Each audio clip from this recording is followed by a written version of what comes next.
चलिए दोस्तों, आज हम लेकर आए हैं, ठीक है, आप सभी के लिए एक बहुत ही महत्वपूर्ण वीडियो, ठीक है, जो कि सीजी एडियो, ठीक है, एडियो सहायक विकास विस्तार अधिकारी, उसके लिए महत्वपूर्ण टेस्ट है ये। ठीक है, इसमें हम लगभग 80+ क्वेश्चन देखने वाले हैं आजीविका के, ठीक है, जो कि बहुत ही महत्वपूर्ण प्रश्न हैं। ठीक है, इसके प्रश्न जो है हम छुपाए हुए हैं, आपको ऑप्शन देंगे, फिर उस ऑप्शन से आप समय लेके उसका आंसर अपने हिसाब से टिक करिए। उसके बाद हम आपको आंसर उसका बताते जाएंगे, ठीक है। तो चलिए शुरू करते हैं।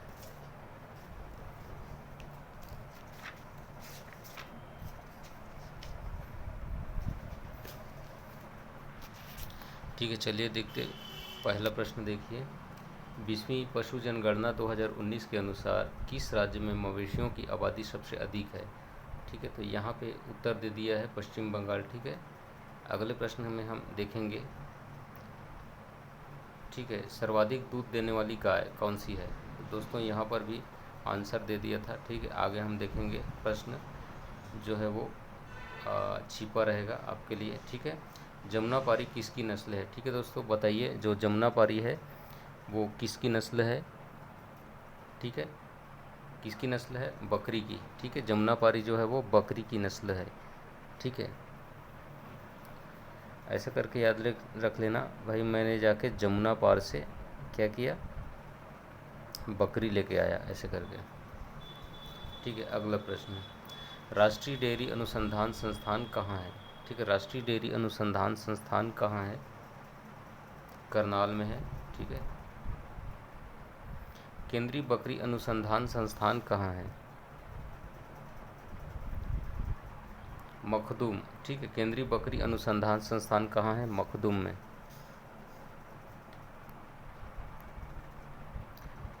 पशुओं में मुंह पका रोग किसके कारण होता है? पशुओं में मुंह पका किसके कारण होता है?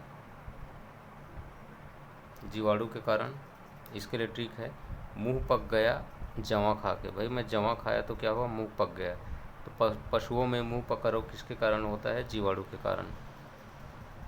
राष्ट्रीय पशुधन मिशन जो कार्यक्रम है वो कब चालू हुआ था? 2014 और 15 में। राष्ट्रीय गोकुल मिशन योजना का उद्देश्य नहीं है।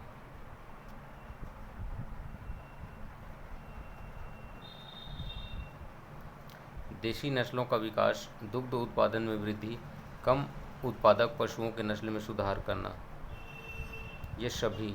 ठीक है, राष्ट्रीय गोकुल मिशन योजना का उद्देश्य नहीं है ये। मत्स्य पालन का जीएसडीपी में लगभग कितना प्रतिशत योगदान है? ठीक है, मत्स्य पालन जो हो रहा है इसका जीडीपी में कितना प्रतिशत योगदान है? आंसर होगा 1%। इस राज्य की कुल कितनी मंडियों में मिट्टी परीक्षण प्रयोगशाला का संचालन किया जा रहा है?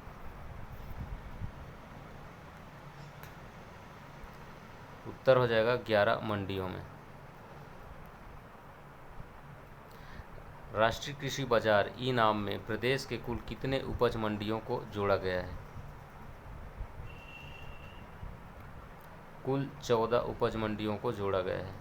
कितने? 14 उपज मंडियों को ई नाम से राष्ट्रीय कृषि बाजार में प्रदेश के इन 14 मंडियों को जोड़ा गया है। इस राज्य का प्रमुख तिलहन फसल कौन सा है? आंसर हो जाएगा सोयाबीन।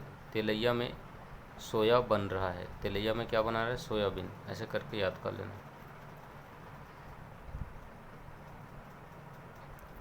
इस राज्य में शुकर प्रजनन प्रक्षेत्रों में शामिल नहीं है। ठीक, इस राज्य में शुकर प्रजनन प्रक्षेत्र हैं, उनमें कौन सा शामिल नहीं है?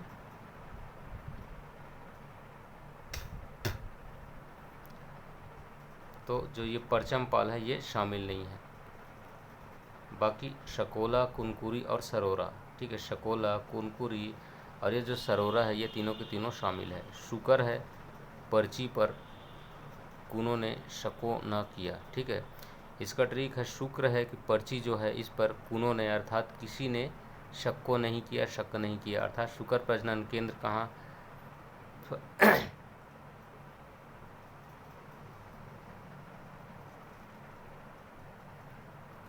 दोस्तों इस प्रश्न को थोड़ा हम एडिट करते हैं, इसमें थोड़ा गड़बड़ हुआ है। ठीक है, पूछा है शुकर प्रजनन प्रक्षेत्रों में शामिल नहीं है, तो इसका उत्तर होगा सरोरा। ठीक है, सरोरा जो है वो शामिल नहीं है। और शामिल कौन कौन सा है? शकोला, परचमपाल और कुनकुरी, ये सभी शामिल है। तो इसीलिए ट्रिक है, शुकर है पर्ची पर, कुनों ने शको न किया। अर्थात शुक्र है जो पर्ची लिखा था, इस पर किसी ने शक नहीं किया। तो शुकर प्रजनन क्षेत्र पर्ची से परचमपाल, कुनों से कुनकुरी और शको से हो जाएगा सकेला। इस प्रकार इस राज्य में उपलब्ध कुल जल क्षेत्र के कितने प्रतिशत क्षेत्र में मत्स्य पालन किया जाता है? इस राज्य में उपलब्ध कुल जल क्षेत्र में कितने प्रतिशत क्षेत्र में मत्स्य पालन किया जाता है? 94.38 क्षेत्र पर जल क्षेत्र के उपलब्ध कुल जल क्षेत्र के इतने प्रतिशत क्षेत्र पर मछली पालन किया जाता है। 94.38% क्षेत्रफल। राष्ट्रीय उद्यानिकी मिशन की शुरुआत कब की गई थी?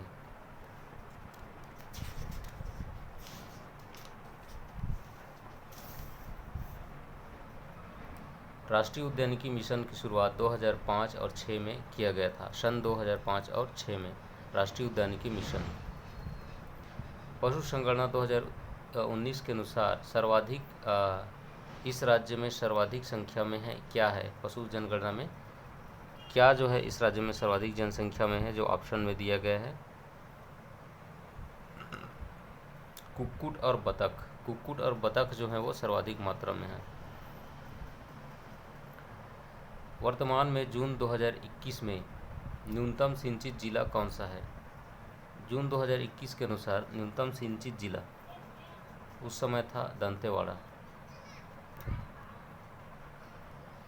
वर्तमान में जून 2020 में सिंचित जिला, ये तो हमने बता दिया दंतेवाड़ा।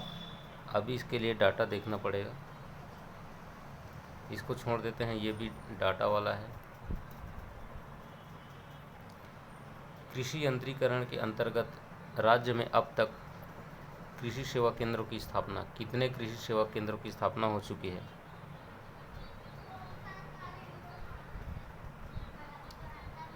उत्तर हो जाएगा 2805। 2805 कृषि सेवा केंद्रों की स्थापना हो चुकी है।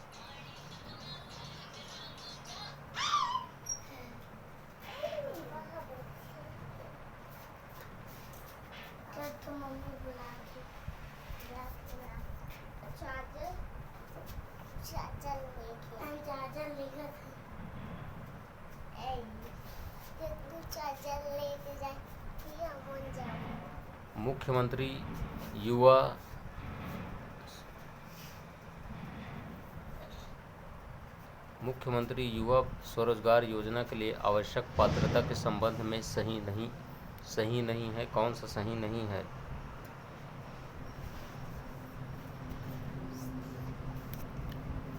इसका उत्तर हो जाएगा शैक्षणिक योग्यता 10वीं से 12वीं उत्तीर्ण होना चाहिए। ये गलत है।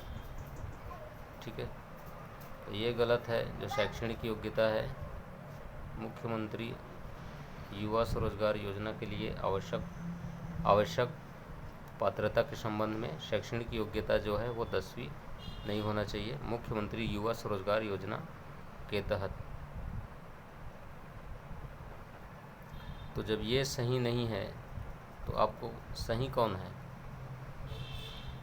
तो मुख्यमंत्री युवा स्वरोजगार योजना के लिए आयु सीमा जो है, आयु कम से कम 18 वर्ष होनी चाहिए, छत्तीसगढ़ का स्थानीय निवासी होना चाहिए, ये सभी सही हैं। इसमें जो योग्यता है वो 10वीं उत्तीर्ण हो, ये सही नहीं है मुख्यमंत्री युवा स्वरोजगार योजना के तहत।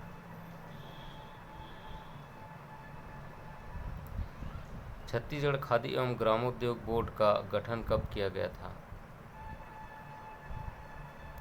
2001 में।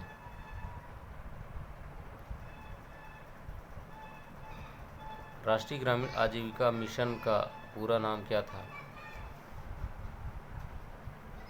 चरण। दे। चरण।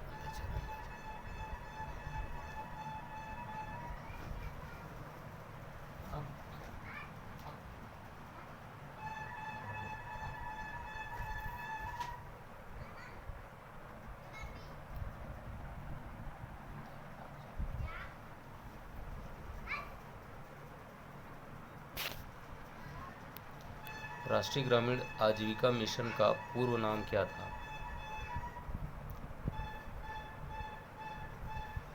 सभी को पता होना चाहिए, स्वर्ण जयंती ग्राम स्वरोजगार योजना। भारतीय संविधान में कृषि जो विषय है, ठीक है, किस सूची का विषय है?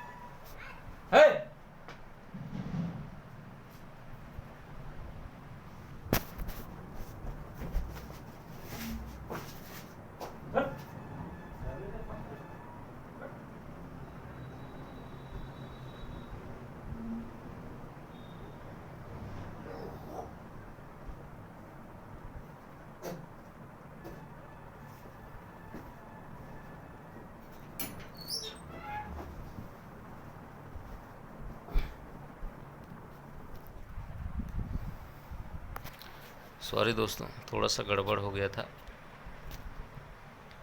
तो उन्होंने बताया भारतीय संविधान में जो कृषि है वे ये किस सूची का विषय है। ठीक है, आपने ऑप्शन बता दिया होगा।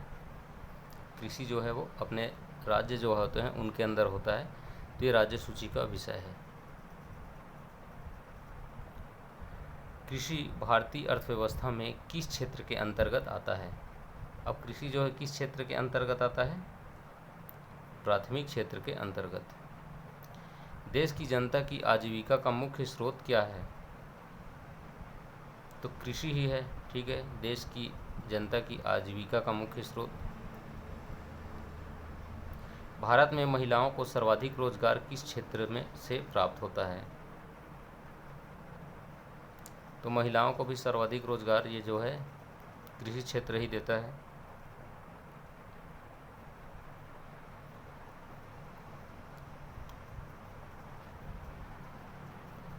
कृषि क्षेत्र में शामिल नहीं है। ठीक है, कौन से जो है वो कृषि क्षेत्र में शामिल नहीं है?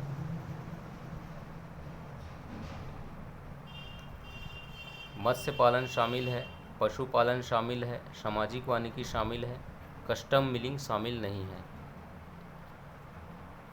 ठीक है, भारत के चावल उत्पादक राज्यों का सही क्रम क्या है? भारत के चावल उत्पादक राज्यों का सही क्रम।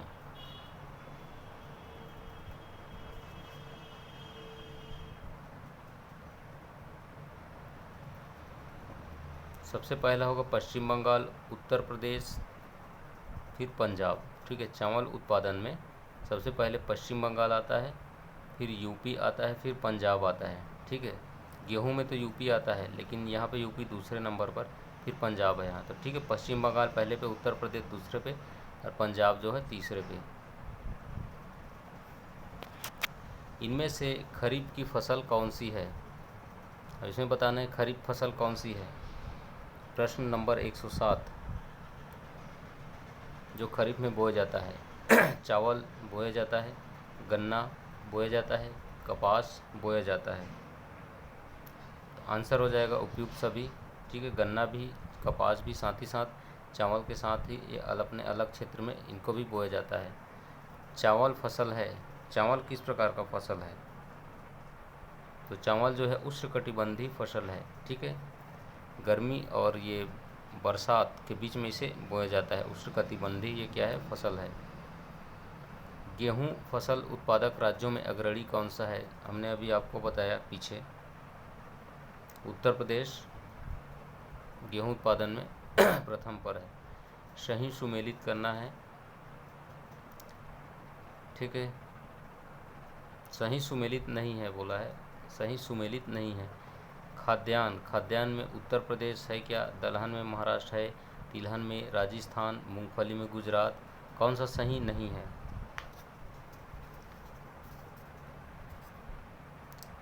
तो सही नहीं है बी, दलहन में महाराष्ट्र। ठीक है, दलहन में महाराष्ट्र सही नहीं। खाद्यान्न उत्पादन में उत्तर प्रदेश ये प्रथम है, तिलहन में राजस्थान प्रथम है, और मूंगफली में गुजरात प्रथम है। लेकिन दाल वाले में ये प्रथम नहीं है, दाल वाले में शायद महाराष्ट्र आना, मध्य प्रदेश आता। शीर्ष गेहूं उत्पादक राज्य। ठीक है, गेहूं के शीर्ष उत्पादक राज्य, अब उत्तर प्रदेश पहला है वो तो है ही, उसके बाद कौन कौन से, तो उत्तर प्रदेश के बाद आपको ध्यान देना है मध्य प्रदेश, और फिर से यहाँ पे पंजाब को लाना है। ठीक है, तो गेहूं उत्पादन में उत्तर प्रदेश, मध्य प्रदेश, उत्तर मध्य, उसके बाद पंजाब गेहूं के लिए। सुमेलित नहीं है, फिर से सुमेलित नहीं है, फिर से 12वें नंबर पे। ठीक है, सोयाबीन बिल्कुल सुमेलित है मध्य प्रदेश। गन्ना जो है उत्तर प्रदेश बिल्कुल सुमेलित है। कपास महाराष्ट्र सुमेलित नहीं है। ठीक है, ये सुमेलित नहीं है। जूट पश्चिम बंगाल सुमेलित है। भारत में सबसे बड़ा जोत का आकार किसका है? किस राज्य का भारत में सबसे बड़ा जोत का आकार है? ठीक है, उत्तर हो जाएगा राजस्थान में, राजस्थान का। भारत में सबसे बड़ा जोत का आकार किसका है? राजस्थान का। भारत में सबसे छोटा जोत का आकार किसका है?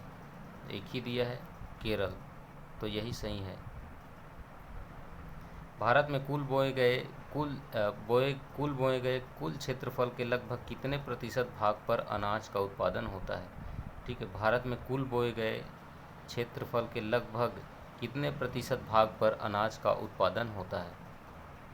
प्रश्न संख्या 115। कितने प्रतिशत? 54%। 54% भाग पर कुल बोए गए क्षेत्र के लगभग कितने प्रतिशत भाग पर क्या होता है? अनाज का उत्पादन होता है। सीमांत जोत का तात्पर्य क्या है? सीमांत जोत का तात्पर्य क्या है?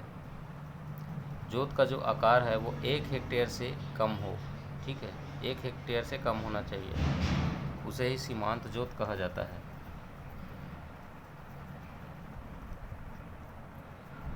1 हेक्टेयर यानी होता है 2.5 एकड़ लगभग।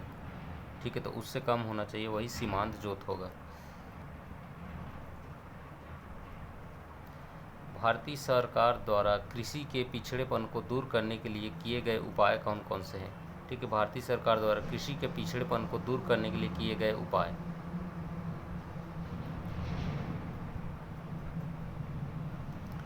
व्यापक फसल बीमा योजना 1985 बिल्कुल सही है। राष्ट्रीय फसल बीमा योजना ये भी सही है। वर्षा बीमा योजना 2004 ये भी सही है। तो इसका उत्तर हो जाएगा उपरोक्त सभी। ठीक है, तो भारतीय सरकार द्वारा कृषि के पिछड़ेपन को दूर करने के लिए ये उपाय किए गए थे। ठीक है, कौन कौन से उपाय किए गए थे? व्यापक फसल बीमा योजना 1985 में लाया, राष्ट्रीय फसल बीमा योजना लाया, वर्षा बीमा योजना लाया सन 2004 में। सभी के सभी क्या है? सही है। राष्ट्रीय किसान आयोग का गठन किया गया कब? राष्ट्रीय किसान आयोग का गठन किया गया था सन 2004 में। ठीक है, सन 2004 में राष्ट्रीय किसान आयोग का गठन किया गया था, सन 2004 में। नाफेड और ट्राइफेड का गठन कब हुआ? ठीक है, नाफेड और ट्राइफेड का गठन कब हुआ था?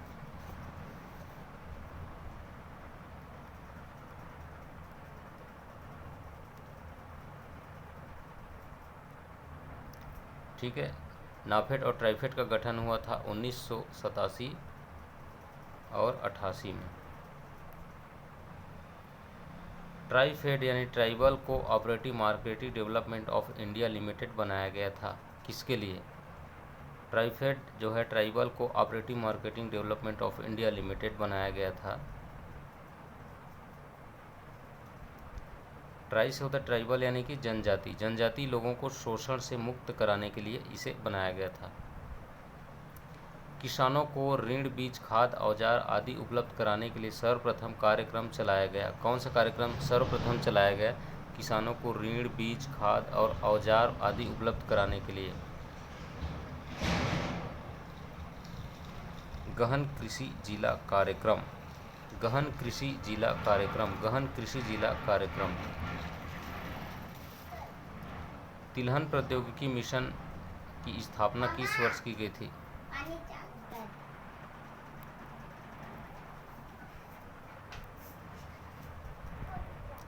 तिलहन प्रौद्योगिकी मिशन की स्थापना किस वर्ष की गई थी? ठीक है, तिलहन प्रौद्योगिकी मिशन की स्थापना 1986 में की गई थी। आंसर सी हो जाएगा उत्तर।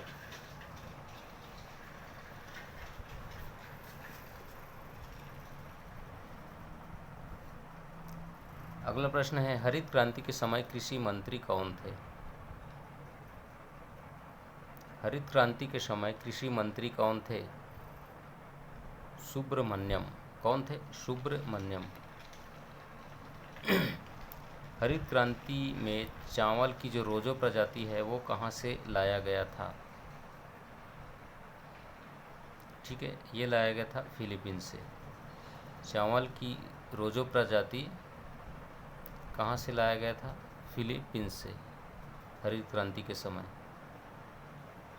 मूंगफली मूलतः किस देश की फसल है?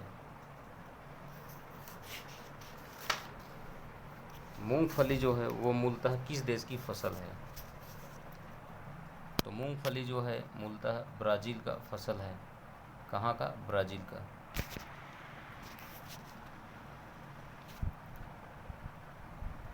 भारत की प्रथम चीनी मिल किस स्थान पर स्थापित किया गया था?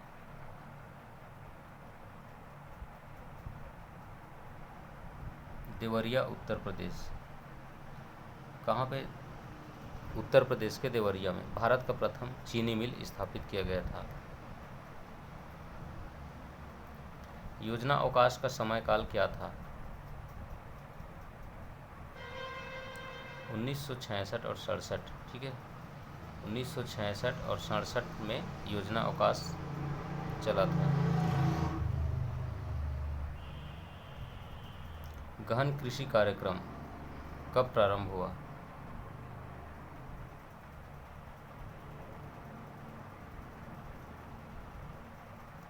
गहन कृषि कार्यक्रम 1965 में चालू हुआ। फसल बीमा प्रारंभ हुआ। फसल बीमा कब प्रारंभ हुआ था? तो फसल बीमा प्रारंभ हुआ था 1972 में। ठीक है, कब चालू हुआ था फसल बीमा? 1972 में। हरित क्रांति के लाभ में शामिल नहीं है। क्या है जो हरित क्रांति के लाभ में शामिल नहीं है? उच्च उत्पादन वाले बीजों का प्रयोग, ये तो शामिल है। चकबंदी प्रणाली, ये भी शामिल है। शाक सुविधाओं का विस्तार, ये भी शामिल है। कीटनाशकों के प्रयोग पर रोक, ये शामिल नहीं है। उस पर रोक नहीं लगाया गया था, तो ये शामिल नहीं है। हरित क्रांति के समक्ष बाधाएं कौन कौन सी आई? पूंजीगत बाधा आई, मानवीय बाधा आई, भारतीय समाज जो परंपरा है वो बाधा आई। तो सभी सही हैं, ये सभी बाधाएं आई थी हरित क्रांति के समय। पूंजीगत बाधा, मानवीय बाधा, भारतीय समाज की बाधाएं। भारत में सबसे बड़ा कृषि आधारित उद्योग क्या है?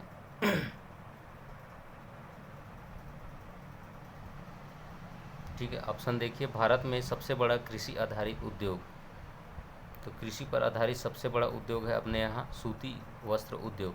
सूती वस्त्र उद्योग। दूसरी हरित क्रांति के प्रणेता कौन हैं?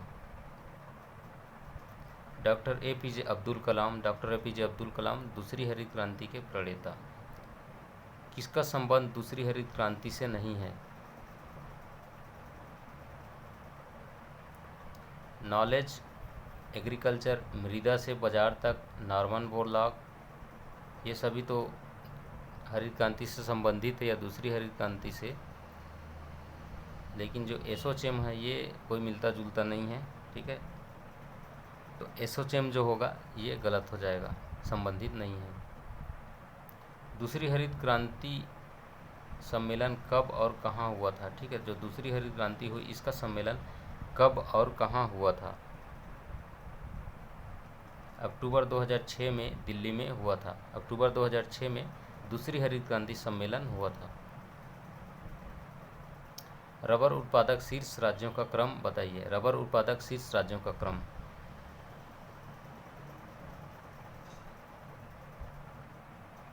केरल, त्रिपुरा और कर्नाटक। करेला खाकर तिरुपुरवासी क्या कर रहे हैं? नाटक कर रहे हैं।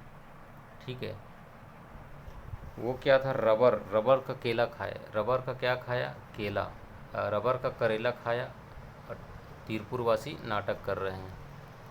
तो इससे आपको इस प्रकार याद कर सकते हो कि रबर उत्पादक शीर्ष राज्यों में केरल, त्रिपुरा और कर्नाटक जो है वो प्रथम स्थान पर हैं क्रमशः। पहले, दूसरे, तीसरे। उपयोगिता के आधार पर कौन सी फसल को दलहनी एवं तिलहनी वर्ग के फसलों में रखा जाता है? ठीक है दोस्तों, प्रश्न है उपयोगिता के आधार पर कौन सी फसल है जिसको 2 बार दलहनी और तिलहनी वर्ग के फसलों में रखा जाता है? तो वो है सोयाबीन। ठीक है, कौन सा फसल है वो फसल है सोयाबीन। गेहूं और धान की सरकारी खरीदी के लिए कौन सी भारतीय खाद्य निगम एजेंट के रूप में कार्य करता है? गेहूं और धान की सरकारी खरीदी के लिए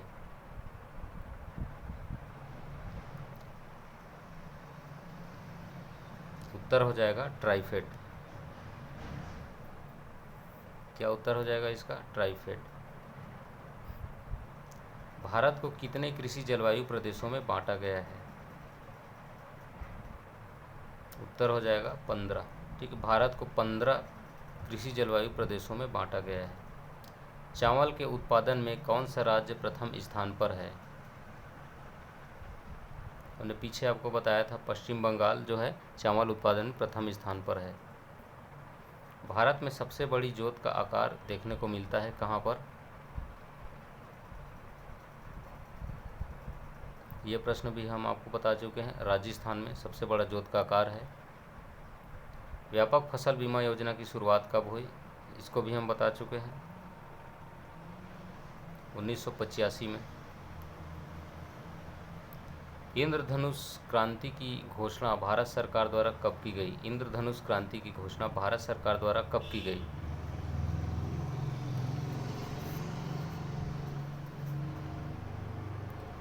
जुलाई 2008। 28 जुलाई में सन 2008 में इंद्रधनुष क्रांति की घोषणा जो है वो भारत सरकार ने किया था।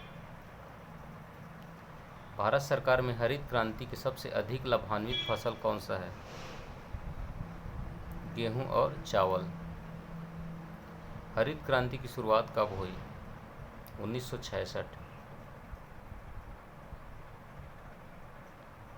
कब हुई थी? 1966 में। अरेबिका प्रजाति है किसका? जो अरेबिका है ये किस चीज़ का प्रजाति है? कॉफ़ी। ठीक है, कॉफ़ी की एक प्रजाति को अरेबिका कहते हैं। अमृत क्रांति का संबंध है किससे?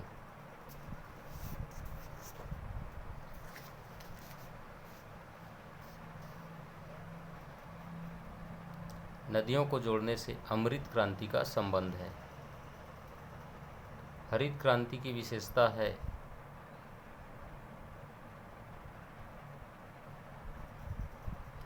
उच्च उत्पादन वाले बीजों का प्रयोग, बिल्कुल सही है। सिंचाई सुविधाओं का विस्तार, बिल्कुल सही है।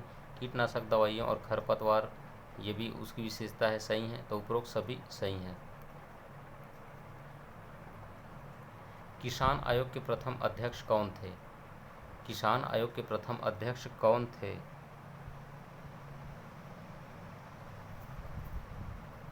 M.S. स्वामीनाथन किसान आयोग के प्रथम अध्यक्ष थे।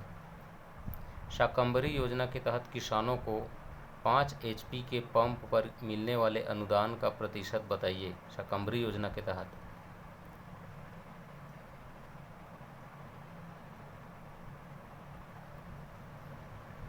75%। ठीक है, शाकंभरी योजना के तहत किसानों को 5 HP पंप पर 75% अनुदान मिलता है। मणिपुर में किस प्रकार की झूम की कृषि की जाती है? मणिपुर में जो झूम की कृषि की जाती है उसे क्या नाम दिया गया है?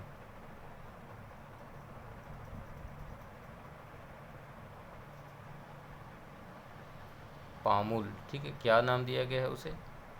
पामुल। किसान समृद्धि योजना के अंतर्गत अनुसूचित जनजाति वर्ग के कृषकों को मिलने वाला अनुदान क्या है?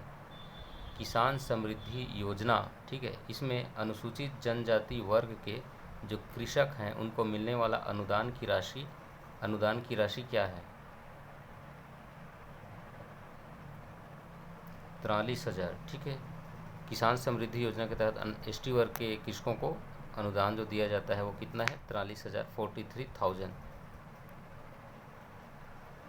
सही जोड़ी मिलान करना है। आंध्र प्रदेश में होता है तंबाकू, कर्नाटक फेमस है कॉफ़ी के लिए, मध्य प्रदेश सोयाबीन के लिए, कश्मीर जो है वो केसर के लिए। विश्व का सबसे बड़ा सहकारी कार्यक्रम क्या है? विश्व का सबसे बड़ा सहकारी कार्यक्रम क्या है? Operation flood. ठीक है।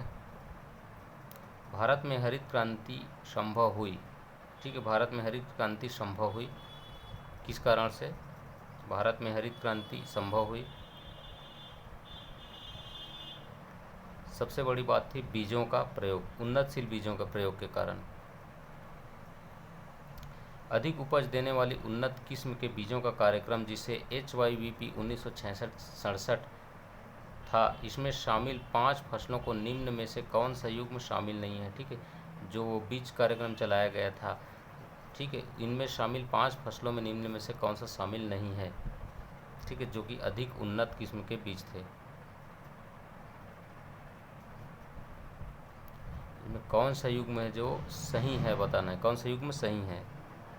ठीक है, तो इनमें धान, गेहूँ, ज्वार, बाजरा, मक्का। ठीक है, धान, गेहूँ, ज्वार, बाजरा, मक्का, ये जो है, ठीक है, यही जो है क्या है, इन्हीं का युग्म जो है सम्मिलित है, धान का, गेहूँ का, ज्वार, बाजरा, मक्का। ठीक है। भारत में हरित क्रांति के योगदान में किसे भारत रत्न योगदान दिया गया था या भारत रत्न मिला था भारत में हरित क्रांति के योगदान के लिए? आंसर होगा सी सुब्रमण्यम। ठीक है, जो कृषि मंत्री थे। ठीक है दोस्तों, तो इस वीडियो में हमने लगभग 80+ फिर से आजीविका के प्रश्न आपको टेस्ट दिलाए हैं। ठीक है,